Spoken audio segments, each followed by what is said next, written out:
Ce week-end, on va enlever, donc extirper la végétation qui est en haut des murs pour éviter le décrochement des 3 dernières assises des blocs de pierre qui sont les derniers vestiges de la voûte qui existait ici, qui était une voûte en arc brisé. Et avant que cette partie-là finisse de tomber sur les gens et de se détruire totalement, on aimerait quand même sauvegarder ça.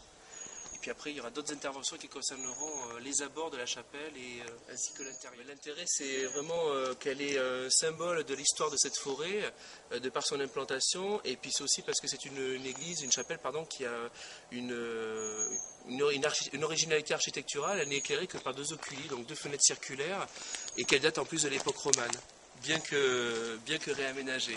Vous en avez une ici, par exemple, une énorme fenêtre circulaire.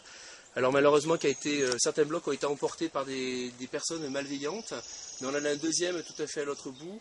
Et il faut imaginer que cette chapelle devait être assez simple parce qu'elle n'est éclairée encore une fois que par ces 2 seules ouvertures circulaires. Donc c'est vraiment une originalité de cet édifice-là.